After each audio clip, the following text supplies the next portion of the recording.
បងប្អូនឥឡូវនេះយើងមាន brand Tron Smart ស៊េរីថ្មីទៅតែចេញ2025នឹងចុងឆ្នាំនឹងតែម្ដងបងប្អូនណាអានេះគេហៅថា Tron Smart Fitune X30 បងប្អូនណាស៊េរីថ្មីចេះបងប្អូនគ្រាន់តែមើលមកឆាច់ណាដឹងតែបែប premium ហ្មងសំខាន់នេះបងប្អូនมันសូវជាធំទេប៉ុន្តែអ្នកលក់នេះលើកឡើងធ្ងន់យឹបតែម្ដងហើយម៉ូតនេះគឺលក្ខណៈថាវាជាប់ពានរង្វាន់ speaker ល្អបងប្អូនហើយអ្វីcàngតែពិសេសបងប្អូនបទពិសោធន៍ខ្ញុំណាខ្ញុំស្ដាប់សលេងវាមកព្រឹកហើយនេះគឺលក្ខណៈថាស្ដាប់ហើយនៅតែសតុនងុំល្អមែនតែនហើយ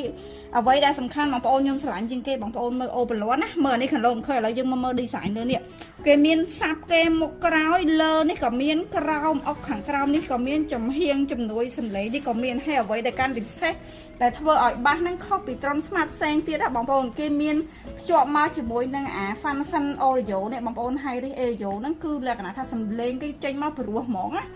ហើយនេះឃើញតូចចឹងទេកម្លាំងវ៉ាត់គេក៏រៀងធំដែរបងប្អូនណា80វ៉ាត់80វ៉ាត់នេះវាខុសពី80វ៉ាត់ផ្សេងទៀតគឺលក្ខណៈថាសលេងគឺលឺល្អមែនទែន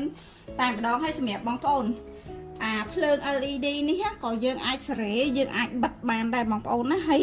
គេមាន function ដូរសលេងបិទបើកកន្លែងនេះទៀតបងប្អូនណាអាចសាក់លបងបានបងប្អូនហើយឥឡូវខ្ញុំឲ្យមើលខាងក្រោយតែម្ដងណានេះខាងក្រោយគេគឺ Type C ដដែលទេបងប្អូនអាចសាក់ជាមួយនឹង audio យើងសាក់ថ្ម Type C អីចឹងទៅហើយគេដៅ brand model គេ X30 ហ្នឹងបងប្អូនធ្ងន់យឹបហ្មងបងប្អូននេះឥឡូវមើលពីខាងក្រោមបងប្អូនអើយនេះបងប្អូនអានេះណាមិនមែនចូលទេខ្ញុំបញ្ជាក់ណាគឺជាប្រភេទអាលុយមីញ៉ូម premium ក្រើមស្អាតមែនតែនហ្មងបងប្អូននេះឥឡូវនេះពីខាងមុខ logo គេផុសចឹងមកអានេះចំហៀងនេះហើយដំ model របស់គេនេះខាងក្រៅហើយអ្វីដែលខាងក្រៅបងប្អូនសាប់ខាងក្រៅហ្នឹងក៏លឺល្អដែរគេមានអានេះទប់កុំឲ្យល្អកុំឲ្យអីចឹងទៅចឹងបងប្អូនស្រឡាញ់ពេញចិត្តក៏មកបានហើយបានស៊ីនទៅមកដល់មានកាដូពិសេសជូនទៀតតម្លៃក៏ពិសេសជូនដែរបងប្អូនស្រឡាញ់ពេញចិត្តក៏មកបាន